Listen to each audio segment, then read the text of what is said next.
Hello, namaste, assalamu alaikum. Welcome to Good for Us. And today we're going to be discussing the Indian 11 for this upcoming Sri Lanka tour that is actually delayed now from the 30th of July to the 17th of July due to rise in cases and stuff, which is unfortunate. But we must talk about the 11.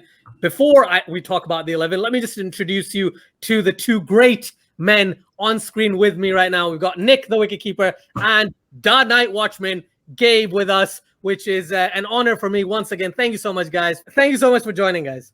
Thanks for having us. Are they changing venues? Because what's 4 days going to do? I could see if they were pushing it back 2 weeks or even, a month, but they're pushing it back 4 days. So are they changing venues? What's the extra? Do you know what's the value of pushing it back from the 13th to the 17th?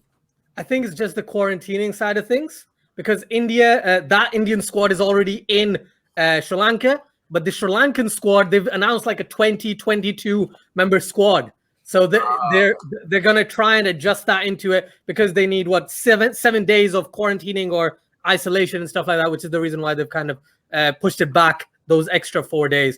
But yeah, today we're going to talk about the Indian 11, the 11 players that both of you individually would like to be included in this best 11 that plays Sri Lanka. So if you had to pick, let's start from the top and then let's just go down. So if you had to pick the top 3 that you would put at the top of the order, what would you choose? Because Shikhar Dhawan as captain automatically goes in. But Who do you pick? Prithvi Shaw, Padikkal, Gaikwad, or Surya Kumar Yadav, right? It's going to be an absolute field day to try and pick those. So I'm just a disclaimer. I'm going to be talking about who I want to see. I'm not going to try to predict who they're going to choose, because I think we know what the safe bets are. But this is what I want to see. And let me say this. This is a huge opportunity for these young players who have not gotten a sniff. A lot of them have not gotten a sniff of the international game. A lot of them are super young, like below 23, for crying out loud. Super, super young. These guys could be the future. This is like the U19 squad a few years ago, for crying out loud. But who do I want as my top 3? That's a super difficult question. Like you said, Dhawan, he's going to be in that top 2. But then you got options of Shaw, Padikkal going number 2, or Gaikwad, really. I don't think Gaikwad's really going to, in my opinion, going to have the best chance of those two guys. I'm going to throw in, Shaw's got a little more experience than Padikkal, but super tough. I'm going to give the edge to a Shaw, because Dhawan and Shaw, they have some chemistry being with the Delhi Capitals and whatnot. And then you got to put Sky 3. In my opinion. I gotta say, you stole my thunder. I so wanted to go with Padikkal, but here's the thing: Padikkal's an opener, right?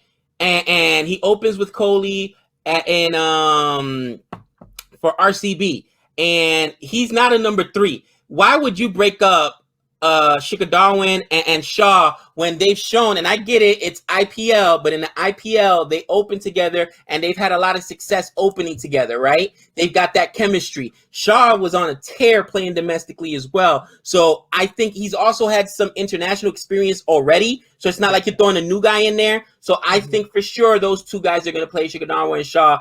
And then you got to give Sky his shot at number 3. Sky, I think, is the next most deserving guy there. It's tough. Like I said, with India, there's so many good players, but I got to put Sky at 3. Gaikwad is still super young. I mean, like Nick said, I think he's 22 years old or something like that. So he's got plenty of time.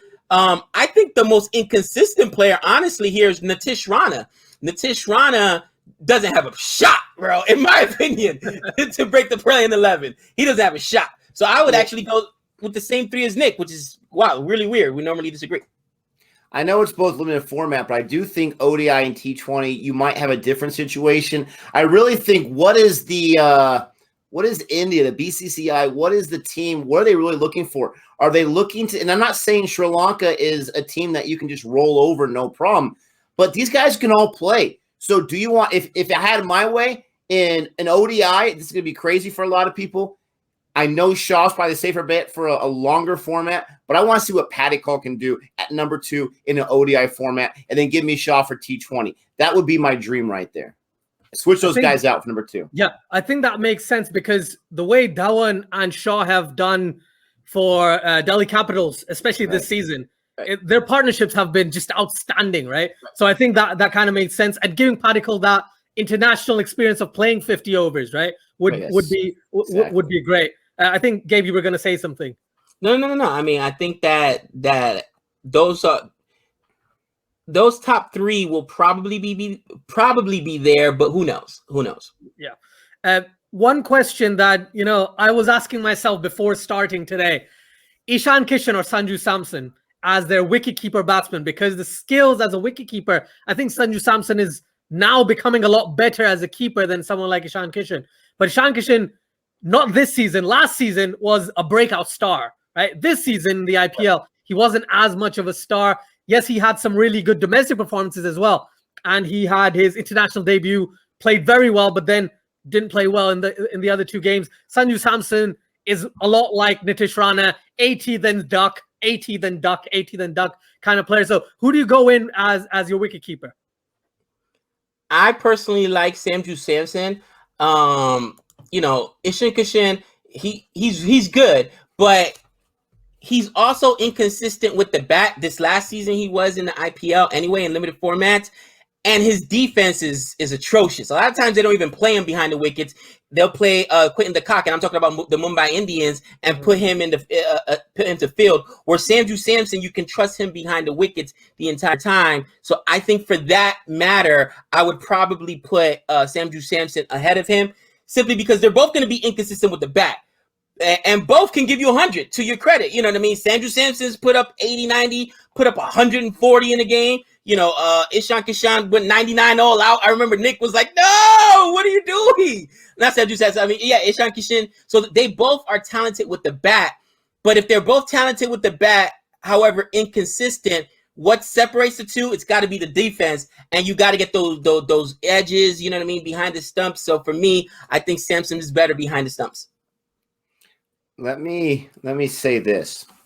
In my opinion, it's very, very easy and very, very simple. It's Ishan Kishan all day. He had an atrocious IPL this before the whole lockdown. Absolutely atrocious. I don't know what was going on. But he is India's future. Now, unfortunately for him, India's got a guy named Rishabh Pant who's not going anywhere anytime soon. And don't forget, he was being told to us 8 months ago that he was a garbage wicketkeeper. And look what he's doing now. Ishan Kishan is not going to be India's future wicketkeeper, not for a while, right?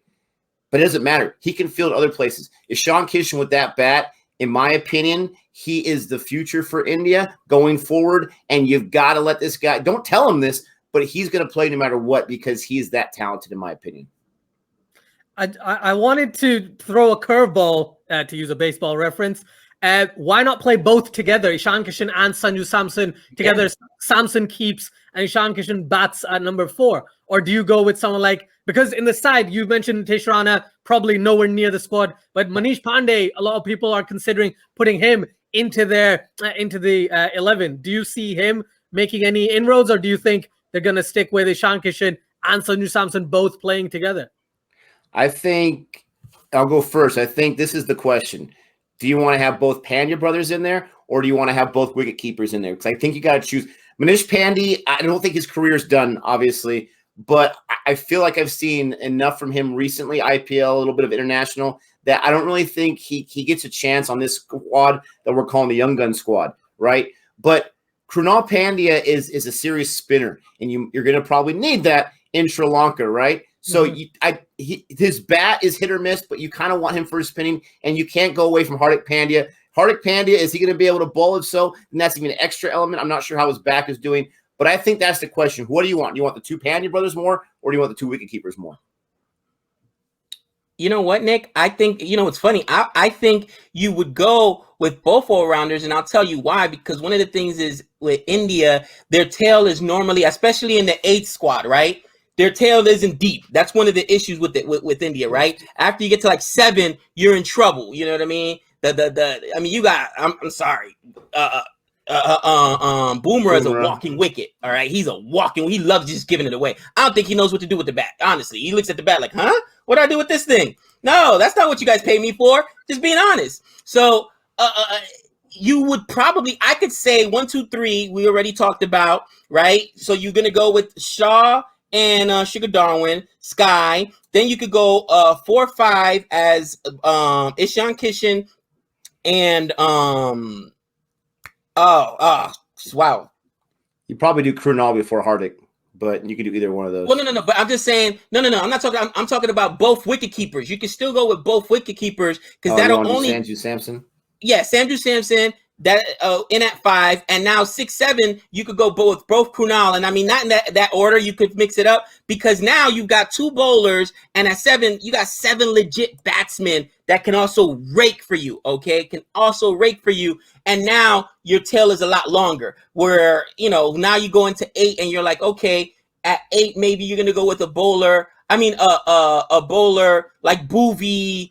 And I mean, we're going to talk about that. I was going to say, which of these 8 bowlers you're leaving out 4 then instead of leaving out 3 if you go for 5 of these bowlers. And I get your point because you have the 2 bowlers with the Pandya brothers. But again, maybe Ajay can answer this. I don't know where Hardik's back's at. I don't know if he's ready to go yet. This is the thing. I've seen him bowl a bit, and we've all seen him bowl a bit. He's been great. Sporadically, he's done great. But I don't know if they'll give him, like, if he's confident enough to bowl in longer formats. If they're playing ODIs, is he happy to bowl 10 overs, or is he just going to bowl 4? And if he's only bowling 4, does that mean Krunal Pandya only bowls 6? So they have to have 4 genuine bowlers in the side. And you talked about multiple spinners. They've got Varun Chakravarti, they've got Yuzvendra Chahal, they've got Kuldeep Yadav, and they've got Rahul Chahar as potential spinners. And Krishnappa Gautam, by the way, I don't know if you've seen much of him, but he's very talented with the bat.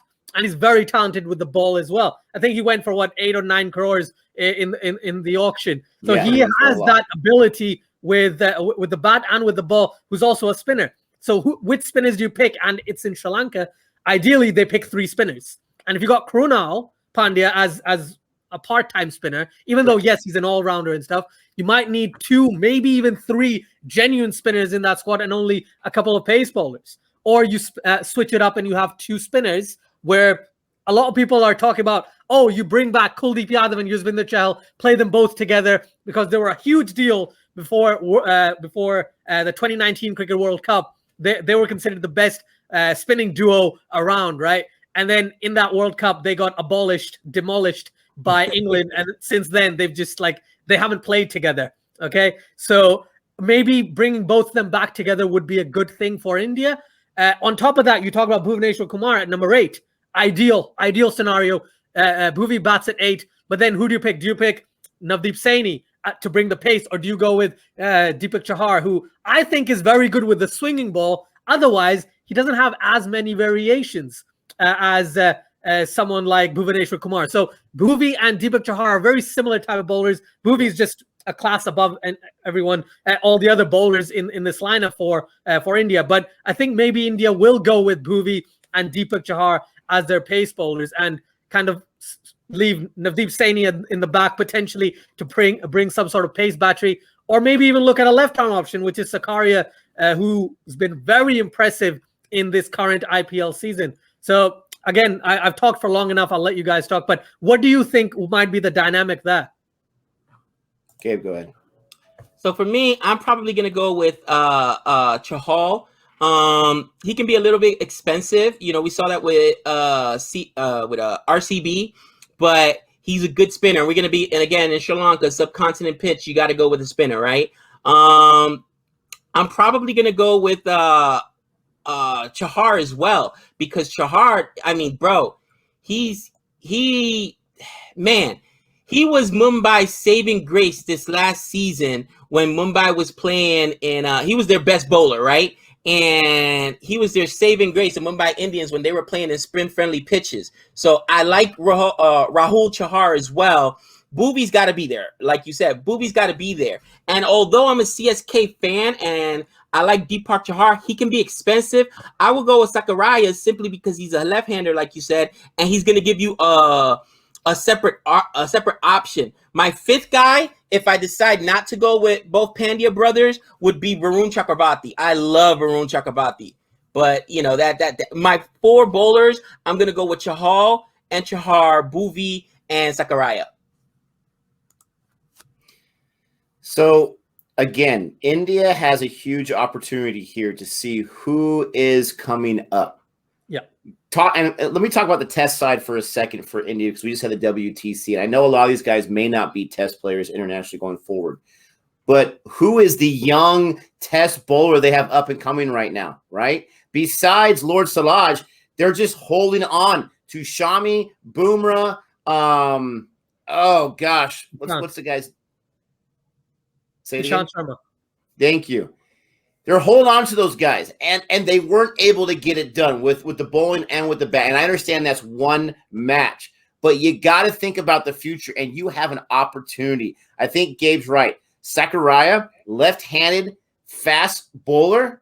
I mean, come on. If you can get that developed in any sport, when you have someone coming from a different arm, a different angle, a left arm bowler, pitcher, whatever, you want to take advantage of that. I think Varun Chakravarti, I think Bhuvi are your instant guys right there.